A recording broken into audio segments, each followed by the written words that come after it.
Oremos. Senhor Deus e Pai, nós pedimos nesse momento, ó Deus, com o coração confiantes em Tua bondade, que o Senhor, Pai, nos traga, ó Deus, a compreensão, o entendimento da exposição da Tua palavra, Deus. Pedimos, ó Pai, que o Senhor, nesse momento, faça cessar, ó Deus, todas as articulações engendradas por nossa carne, por nossa natureza pecaminosa, contra a Tua palavra. Que o Teu Espírito, por meio da Tua palavra, triunfe sobre nós, nos trazendo cativos a essa palavra, Deus. Que possamos aprender o Teu Evangelho, que possamos, ó Deus, atentar a Ele e pô-lo em prática em nossa vida, para a glória do Teu santo nome e para o proveito da nossa alma. Pai, fica com a Tua igreja, nos abençoe, nos exorte e console por meio dessa palavra.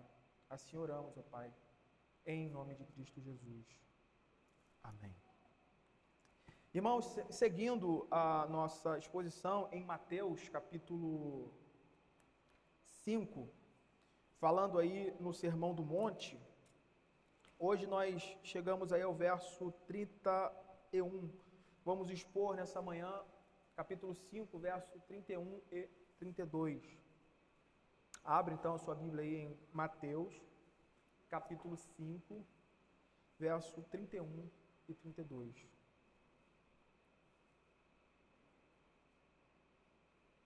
Diz assim a palavra do Senhor. Também foi dito: aquele que repudiar sua mulher, dê-lhe carta de divórcio. Eu, porém, vos digo: qualquer que repudiar sua mulher, exceto em caso de relações sexuais ilícitas, a expõe a tornar-se adúltera. E aquele que casar com a repudiada, comete adultério. Nós temos tratado aí, ao longo dessa série de exposições em Mateus, a realidade da justiça do reino dos céus.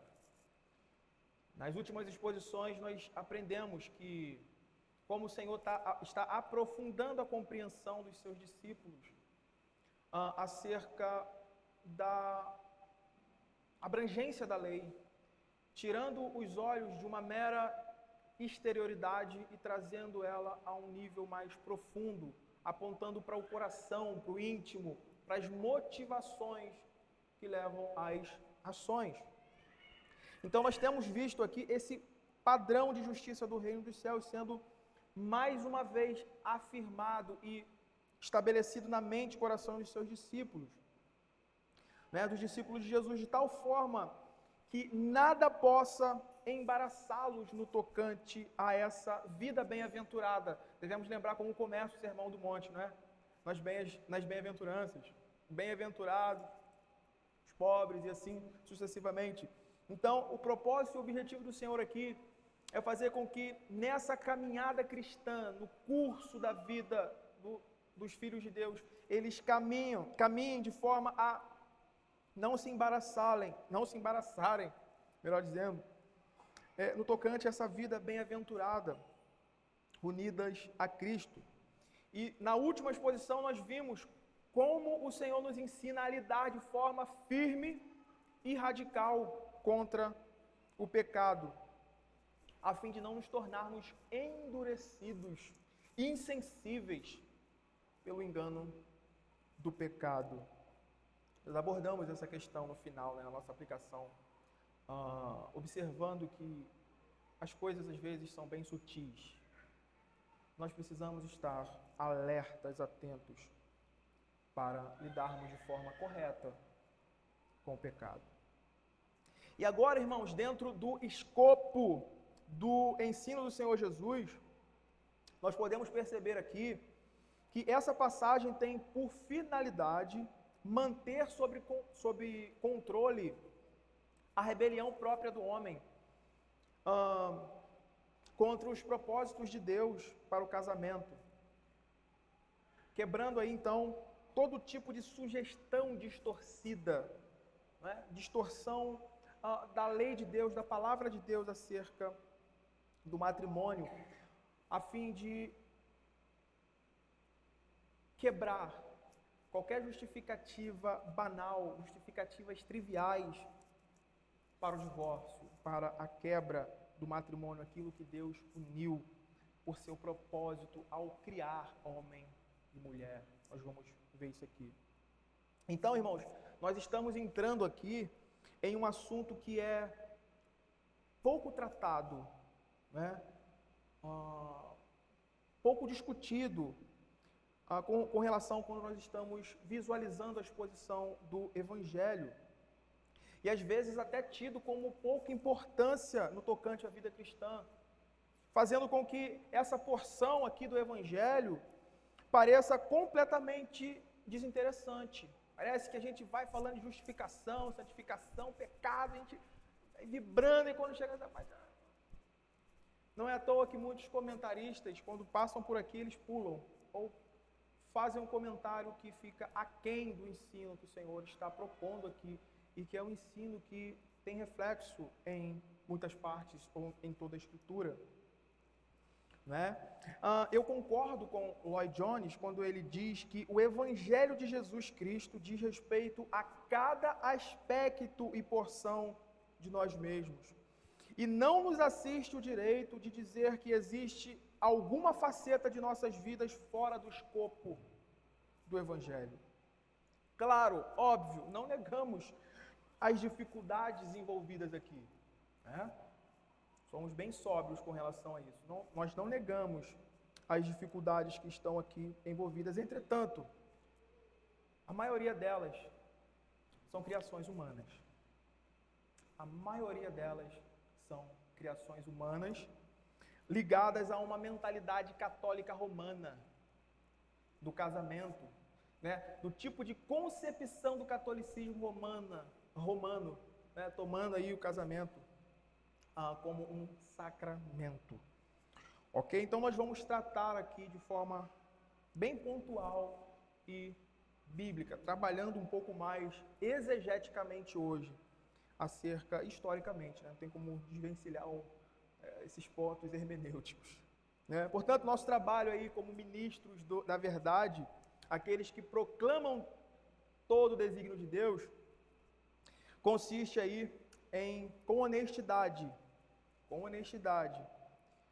lidarmos com aquilo que é determinado pelas Escrituras no tocante ao matrimônio. Versículo 31, sua Bíblia aberta, vamos acompanhar.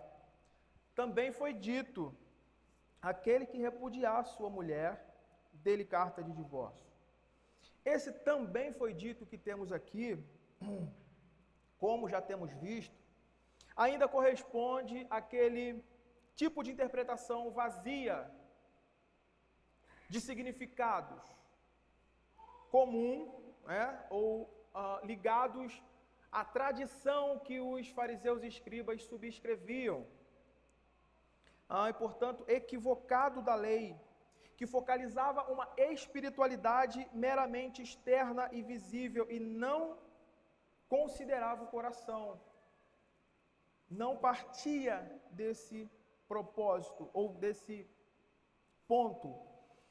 Entretanto, a lei era muito clara no que diz respeito a quando um homem se casava com uma mulher, claro, tendo como consequência que somente a morte os podia separar. Então, um ponto que eu quero chamar a atenção de vocês aqui é que devemos entender que o que o Senhor Jesus está fazendo aqui ao confrontar esse tipo de entendimento raso, vazio e superficial das Escrituras, dos fariseus e escribas, colocando aí uma espécie de exceção para o divórcio. O que o Senhor Jesus está fazendo aqui? Né? Qual é o ponto de ensino que o Senhor está trazendo com relação a isso? Será que o Senhor Jesus aqui está contradizendo os princípios outrora estabelecidos no Antigo Testamento? Será que ele está discordando de algum ponto daquilo que foi dito? Ou será que ele está trazendo uma compreensão perfeita e exata de como deve ser o casamento e em caso de quebra da lealdade, da fidelidade, dos votos, como isso deve ser procedido. Então, para isso, antes de levarmos ou de levantarmos qualquer suposição sobre o que o texto está dizendo à luz das nossas perspectivas, porque isso é muito engraçado, né? E triste, na verdade, né? Não chega a ser engraçado, mas é triste. É porque, às vezes, a gente toca em determinados pontos, como esse, por exemplo, e as pessoas levam, não, eu acho isso, eu acho aquilo, eu entendo assim, eu entendo assado. Queria que nós olhássemos para essa realidade, e não somente essa, mas como toda e qualquer doutrina e ensino, de que o que nós devemos entender é aquilo que a palavra de Deus nos expõe, né? É o ensino que está contido nas Escrituras. E eu creio que esse texto ele fica muito mais claro à luz do texto de Mateus 19. Abra Mateus 19, verso 3 a 9.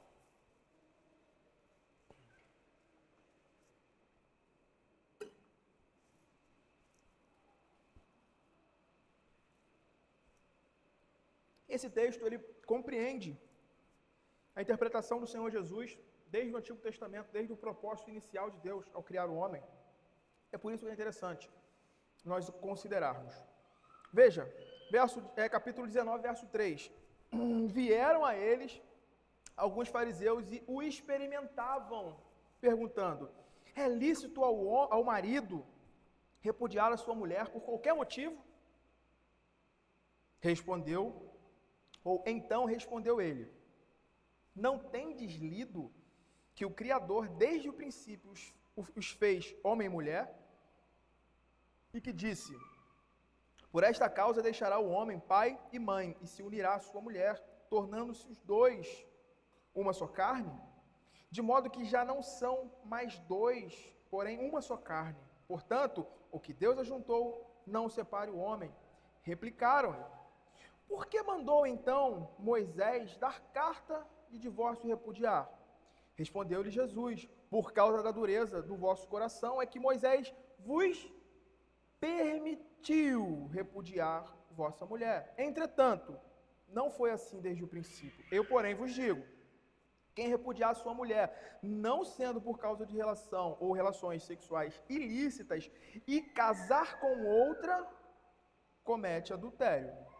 E o que casar, parte aí entre, não sei se provavelmente na sua Bíblia vai estar entre colchetes, e o que casar com a repudiada comete adultério. É de extrema importância o que R.C. Sproul coloca no seu comentário com relação a esse texto. Veja, ele diz assim, Mateus aqui quis que soubéssemos que os fariseus não estavam interessados em ser instruídos por Jesus. Já começa por aí. Eles não foram a Jesus a fim de entender a interpretação correta do que Moisés tinha dito lá. E nós vamos ver qual é o ponto do Antigo Testamento que ele está pedindo que Jesus comente. E Sproul ele continua. A finalidade da pergunta era testá-lo e pegá-lo em uma armadilha. Afinal, assim como abundam as opiniões sobre casamento e divórcio hoje em dia, a comunidade judaica do primeiro século era profundamente dividida quanto a este assunto também. Os fariseus sabiam que qualquer resposta de Jesus à pergunta sobre matrimônio e divórcio indisporia muitos. Então eles procuravam diminuir a atração popular que Cristo exercia naqueles que se aglomeravam para segui-lo. O que os fariseus estão pedindo que Jesus comente aqui é o texto de Deuteronômio 24.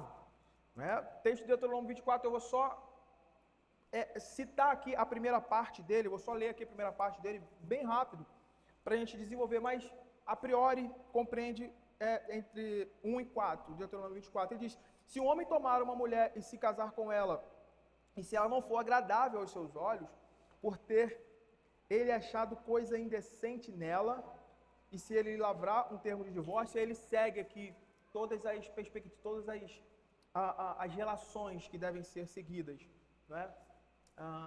Nesse caso.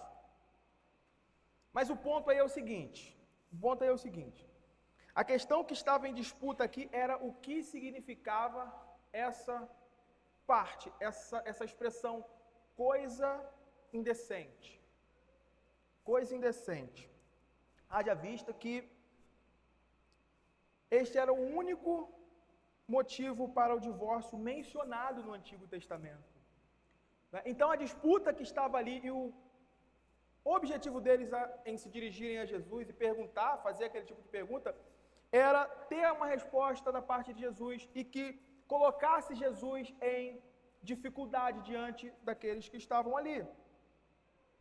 Não é? Então, para a gente entender aqui, haviam duas escolas, a título de conhecimento histórico, haviam duas escolas comuns de pensamento, que a gente pode, assim, trazendo para a nossa realidade, a gente podia chamar de uma ala conservadora e uma ala liberal.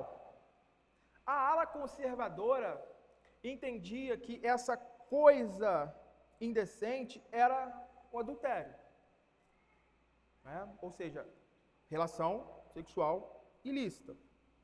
Já os liberais acreditavam que não podia ser o adultério, visto que já existia uma pena declarada para esse pecado, que era a morte.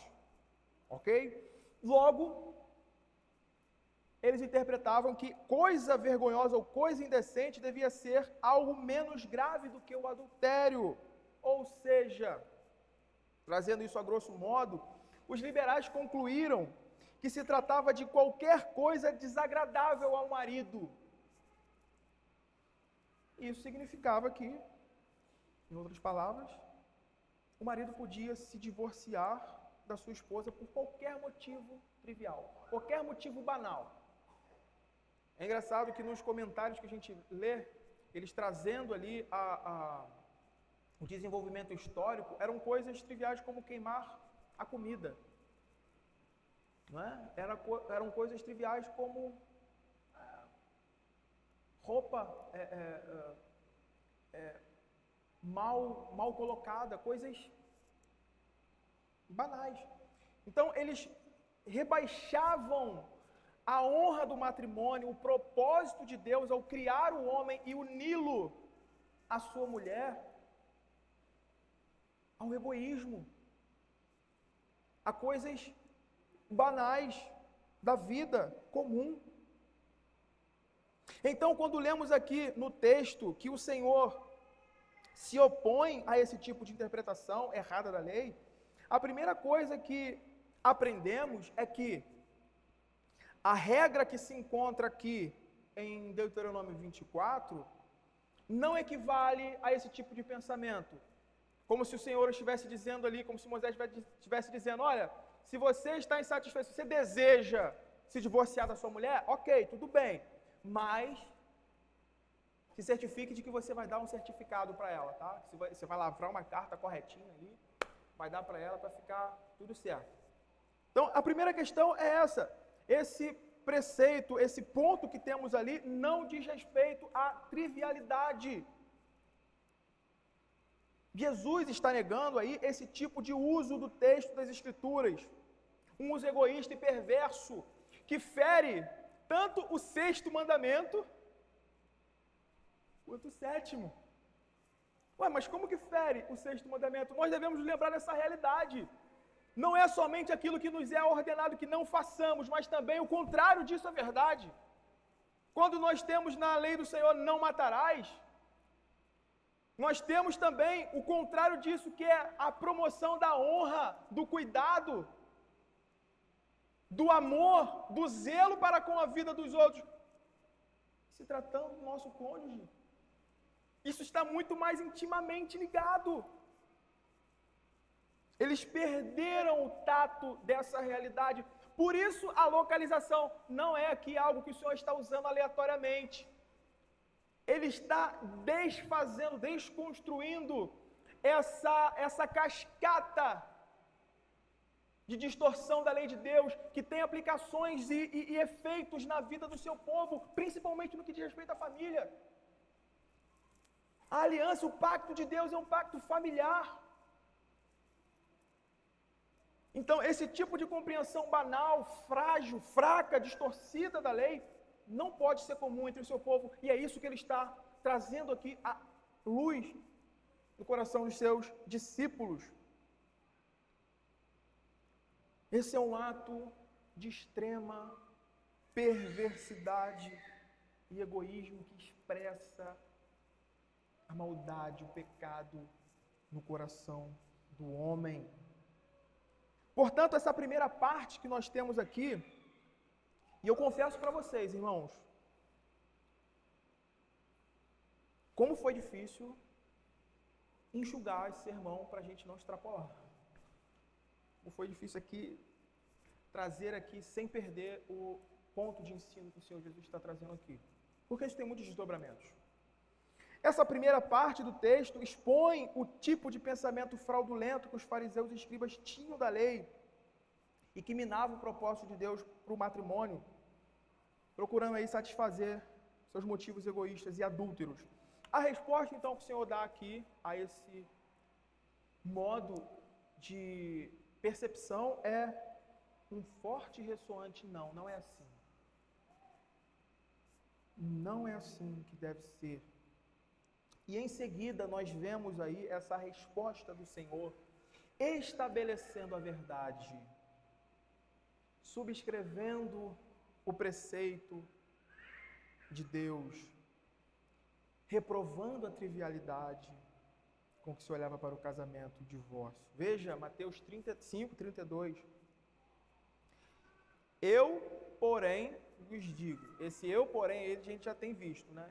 Eu, porém, vos digo, está em contraste, em oposição àquele pensamento deles. Eu, porém, vos digo, ou seja, não é assim. Qualquer que repudiar sua mulher, exceto em caso de relações sexuais ilícitas, a expõe a tornar-se adúltera, e aquele que casar com a repudiada comete adultério.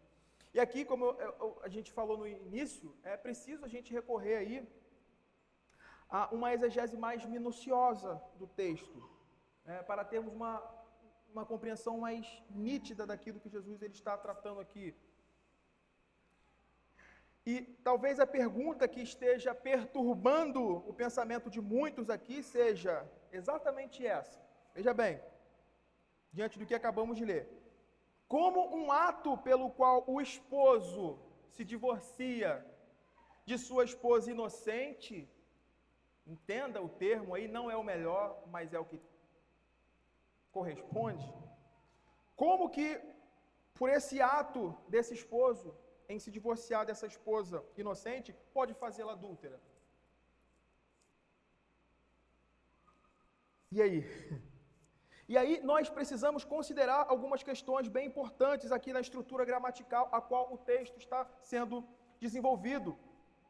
E um ponto crucial aqui é o uso no grego aqui da voz passiva do verbo não afirma o que a mulher se torna ou o que ela faz. O uso passivo aqui ele aponta para o que a mulher enfrenta, ou seja, para aquilo que a mulher sofre ou fica exposta.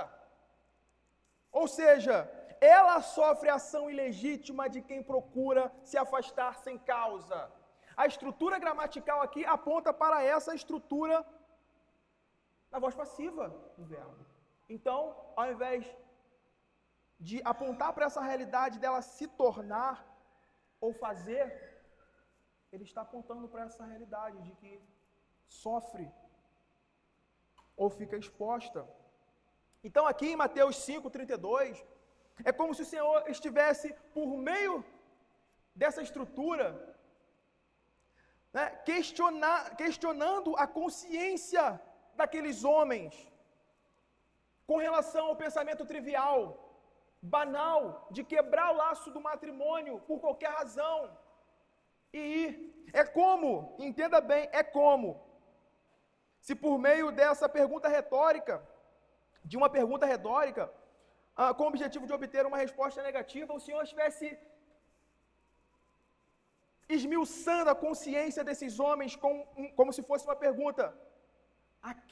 Por acaso, aquele que repudia sua esposa de forma ilegal, ou seja, sem ela ter cometido adultério, faz com que ela seja adúltera? E o ponto que nós devemos entender aqui, com o amparo amplo das Escrituras, é que, de forma nenhuma. De forma nenhuma. Aqueles que agem legitimamente, sem o ponto que Jesus coloca aí, não sendo por causa de relação sexual ilícita, e ele age intencionalmente, ele trabalha de forma ativa para dissolver o seu casamento, sem esse critério, esse é adúltero, segundo o texto. Esse é adúltero. Ele está numa relação ou numa posição de adúltero. E o texto de Mateus 19, se você tem ele aberto, Mateus 19, verso 9, deixa isso claro, muito claro, dizendo, verso 9, Mateus 19, verso 9, eu, porém, vos digo, quem repudiar sua mulher não sendo por causa de relações sexuais ilícitas e casar com outra comete adultério.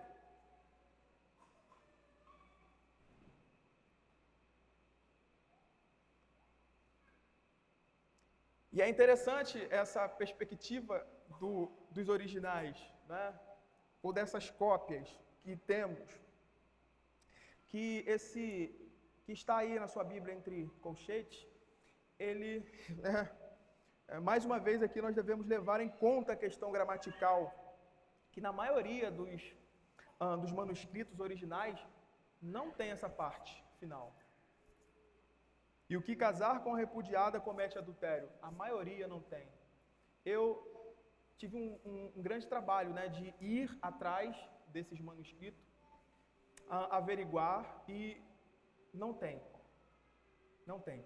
Existe um que tem algo que ele caminha dentro da perspectiva do seguinte: aquele que se divorciar, aquele que quebrar o matrimônio sem esse critério, esse comete adultério. Então, o ponto aqui que a gente consegue desenvolver é basicamente o que temos no próprio texto, né, interpretando de Mateus, interpretando Mateus, né, 19, interpretando 5. Portanto, o que Jesus quis dizer aqui com essas palavras? O que o Senhor está aqui trazendo e ensinando aos seus discípulos, e aí é de suma importância o que Sproul mais uma vez diz. Veja, ele diz assim, preste bastante atenção nesse comentário de Sproul. Ele estava dizendo que se um casamento ou um casal se divorcia em oposição à lei divina, os cônjuges permanecem casados aos olhos de Deus, mesmo se o Estado tiver dissolvido o casamento. Logo, a parte que propõe o divórcio de forma não bíblica e se casa novamente, entra em uma relação de adultério. Vocês conseguem perceber essa relação que está diante dos olhos de Deus? E que, embora o Estado, em determinados momentos, eles vão parecer dar uma legitimidade aos olhos de Deus, isso é pecado? Porque o que acontece muitas vezes é isso. Pelas brechas, o que estamos vendo aqui, o que vamos ver à noite, acerca do falso juramento, é isso. Eles trabalhavam ali, eles ficavam ali assim na brecha da lei. Aqui, achei. Vamos agir aqui, vamos criar uma teologia aqui para amparar o tipo de vida, o pensamento que eu quero viver.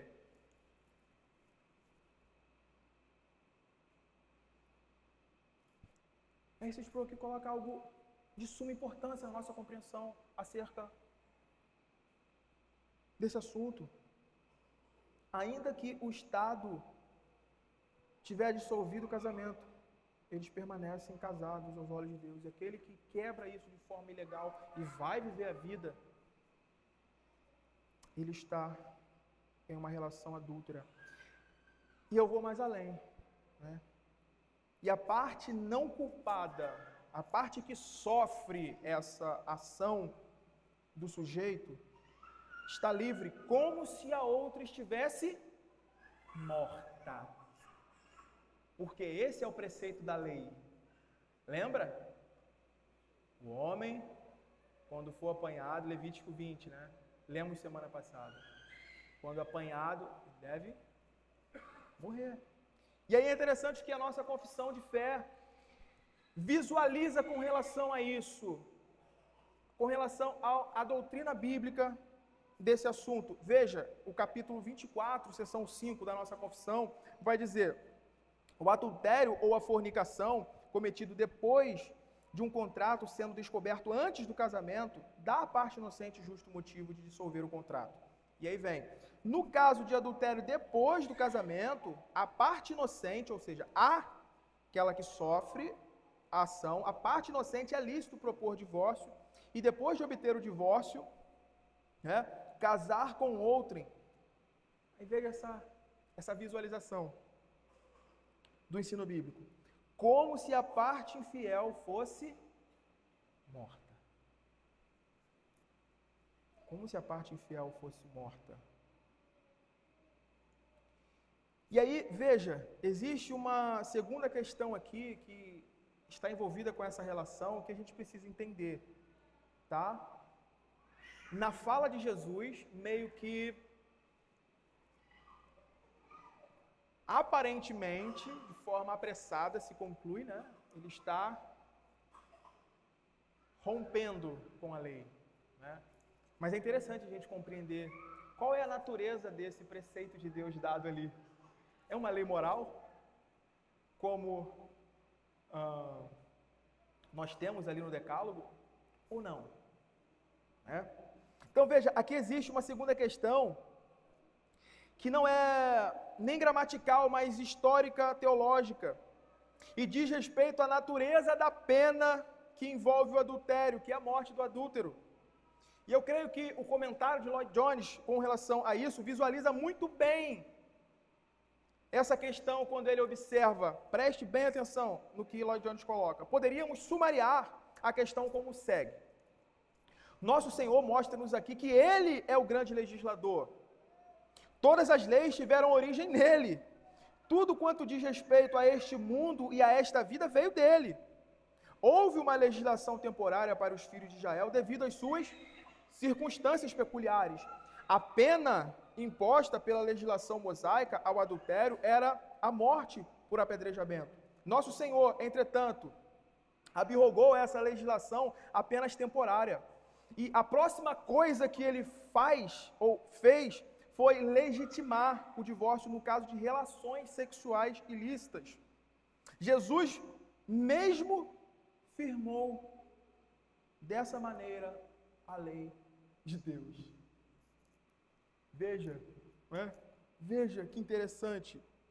Veja aí o princípio aqui contido.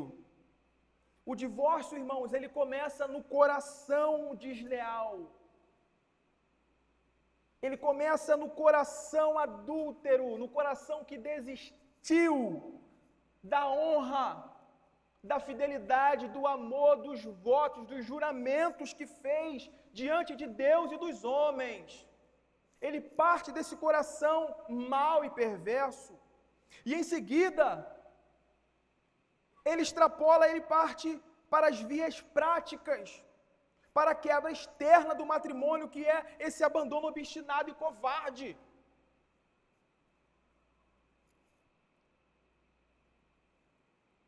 Mas ele começa lá. Portanto, nós devemos entender isso aqui. Nós devemos entender a relação que o Senhor Jesus está fazendo aqui. Em que consiste a legitimidade que o Senhor dá para o divórcio? E como essa, digamos, exceção, também não é o melhor termo, tá? Para a quebra do matrimônio, honra a lei de Deus ao invés de negá-la ou diminuí-la. E nós devemos saber disso. Jesus não iria promulgar, não iria dizer e ensinar aos seus discípulos nada que fosse diminuir a lei de Deus, que fosse ultrajar, negar a lei de Deus. Por quê? Ele mesmo afirmou: eu não vim abolir, mas eu vim fazer cumprir a lei, cumprir toda a justiça. E a explicação para isso está justamente no princípio prescrito nessa lei, isto é, a morte. do adúltero. Porque veja essa relação do que Jesus está fazendo aqui ao dizer isso. Obviamente, quando executada essa sentença, o casamento chegava a um fim abrupto, não é? Quando executada essa sentença, o casamento chegava a um fim abrupto e o cônjuge mantido vivo estava legitimamente livre. Legitimamente livre. E eu acho genial o comentário de Sinclair.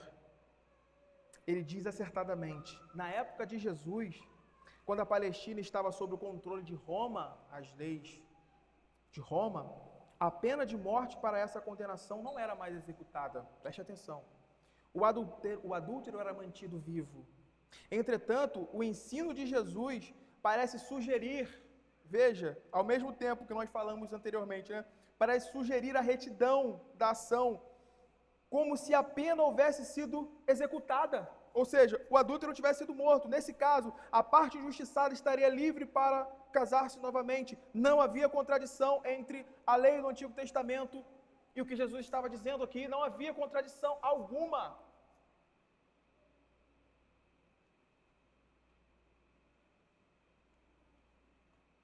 O nosso Senhor aqui, Ele não está imprimindo um novo modo ou uma nova percepção acerca do que as Escrituras ensinaram sobre isso aos seus discípulos. Então aqui é interessante o que Hendricks, ele resume basicamente sobre o que Jesus fez nessas poucas palavras diante dos fariseus e escribas. Hendricks diz, aqui, através de umas poucas e simples palavras, Jesus desestimula o divórcio, refuta a falsa interpretação rabínica da lei, reafirma o verdadeiro sentido dela, censura a parte culpada, defende a parte inocente, e através de tudo isso mantém o caráter inviolável do matrimônio como ordenado por Deus. E aqui eu já gostaria de caminhar para a aplicação, para a parte final dessa exposição. E a primeira coisa que nós devemos saber aqui é que a Escritura claramente ensina, e essa passagem certamente enfatiza, que o desígnio de Deus para o casamento, para o matrimônio, é um compromisso leal e permanente. Esse texto aqui, ele está apontando para esse ensino. É uma relação, como nós falamos na última exposição, que deve refletir o caráter da aliança pactual entre Deus e o seu povo, trazendo isso para uma realidade neotestamentária, essa união entre Cristo e a igreja. Isso deve representar em nossa vida, em nosso casamento, na abnegação, no cuidado do nosso cônjuge, na honra dele.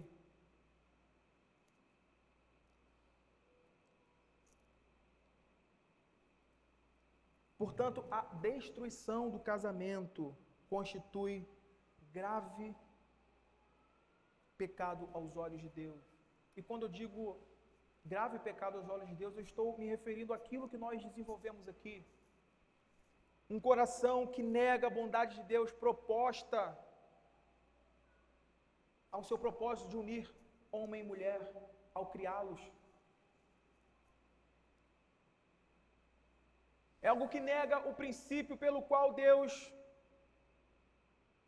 quis unir homem e mulher num propósito de santificação. Porque, como eu falei, isso é representativo. Assim como em nossa união com Cristo nós somos santificados, nós somos levados por Cristo a uma vida reta, santa, onde nos é suprido todos os bens que precisamos em nosso casamento. O casamento, ele carrega essa característica. Onde nós somos santificados. É engraçado quando a gente observa, né, a nossa vida antes e depois do casamento. Antes de casar, eu achava que eu era muito santo. Eu achava que eu era, olha, só preciso ajustar isso aqui, só preciso ajustar isso aqui, tá tudo bem. Olha, que homem que eu sou. Que crente exemplar. Aí depois que eu casei, nesse convívio diário, todos os segredos estão ali, né? Aos olhos de fora, externo aos seus. Porque às vezes a nossa consciência, ela tende, né, pecaminosa, ela tende a amortecer alguns tipos de coisas.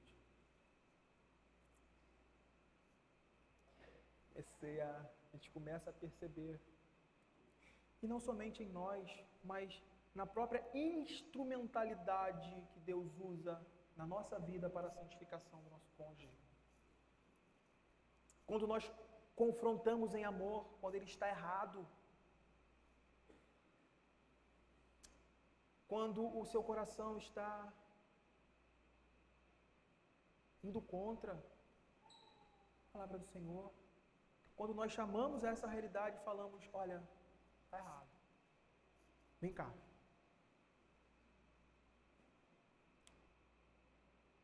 Esse é o propósito de Deus nessa união, nesse vínculo, e isso deve ser algo inviolável.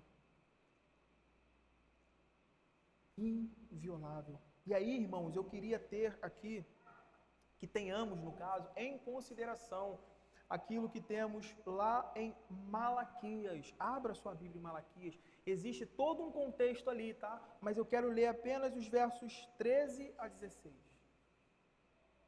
Malaquias 2, 13 a 16.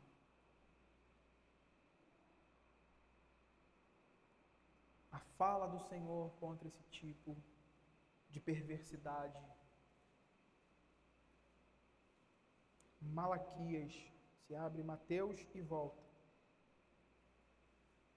Malaquias 2, 13 a 16.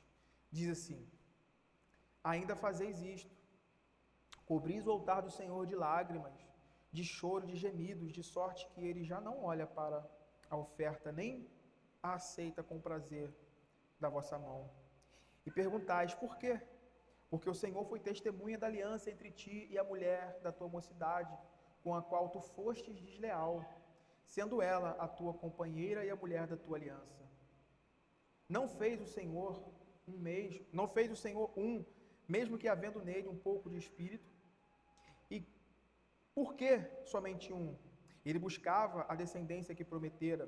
Portanto, cuidai de vós mesmos, e ninguém seja infiel para com a mulher da sua mocidade, porque o Senhor Deus de Israel diz que odeia o repúdio, e também aquele que cobre de violência as suas vestes, diz o Senhor dos Exércitos. Portanto, cuidai de vós mesmos e não sejais infiéis.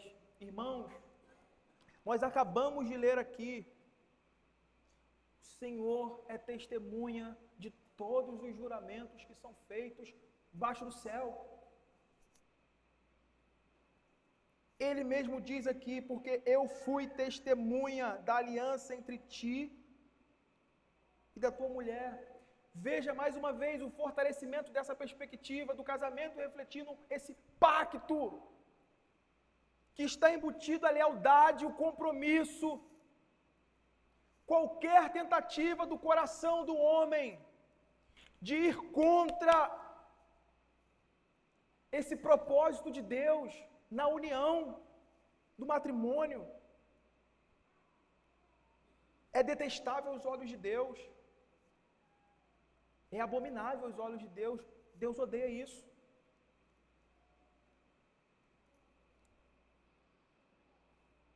Mas existe o ponto que Jesus trata em Mateus 19, colocando as coisas no seu lugar. Quando os fariseus colocam, por que Moisés mandou? Jesus fala assim, Deus não mandou. Ele não ordenou. Ele permitiu. Pela dureza do coração. Irmãos, existem casos que o coração do homem está tão duro, rebelado contra Deus. E a nossa confissão, ela visualiza isso, né? Algo irremediável. Você chama, você mostra o pecado, você fala, olha, Deus odeia o tipo de atitude que você está tendo. Você traz a testemunha do próprio Deus, a solenidade do que é um voto. Vamos falar sobre isso à noite. É uma deserção obstinada, a primeira lei de Deus. Mas isso nunca é movido assim aleatoriamente, sabe, isento no coração. Mas parte desse coração adúltero.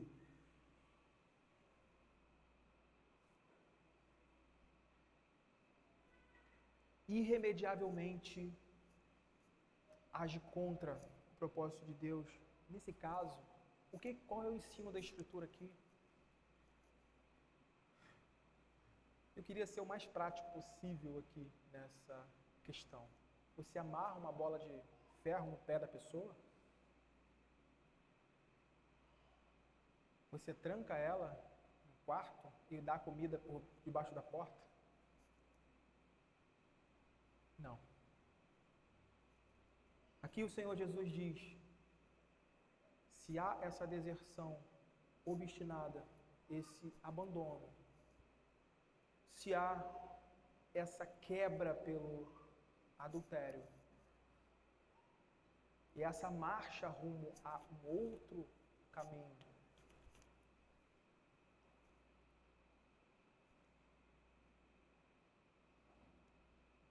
não há o que fazer. E aí eu queria olhar mais uma vez para essa relação conjugal.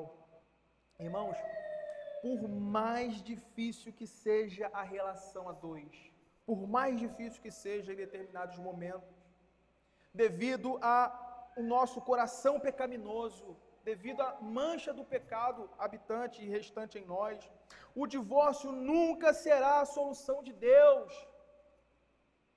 Devemos lembrar que Deus nunca ordenou o divórcio, mas permitiu pela dureza do coração do homem.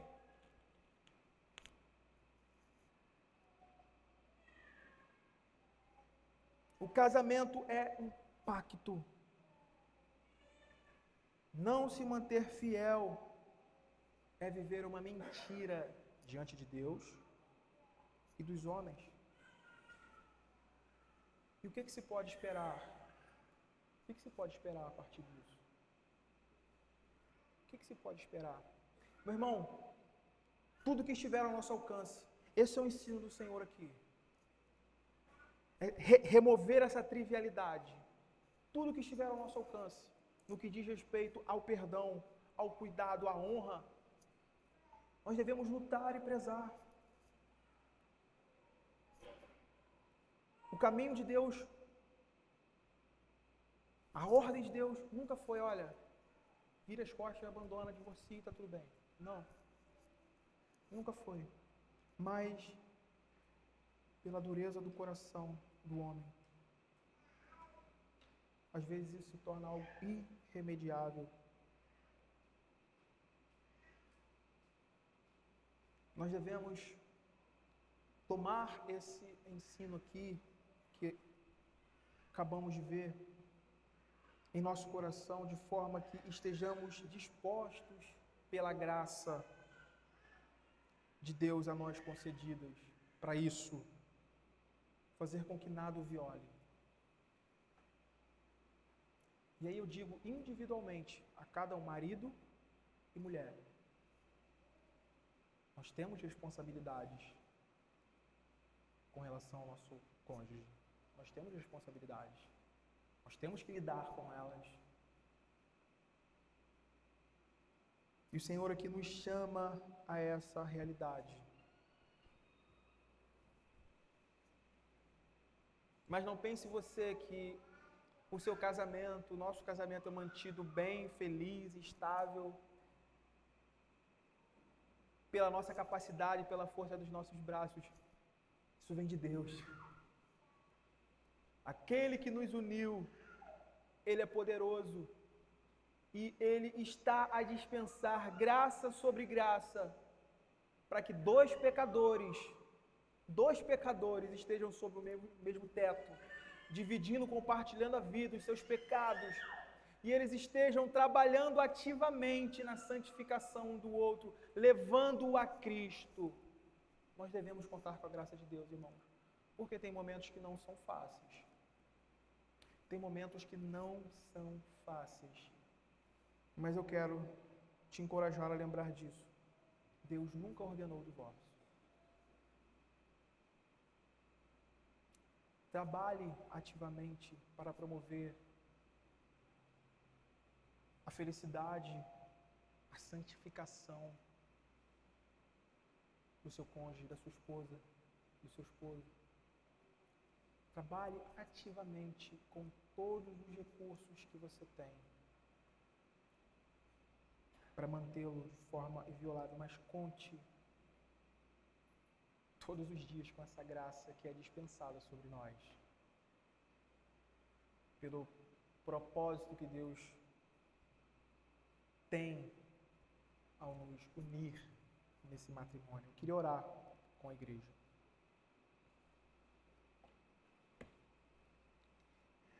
Pai bondoso,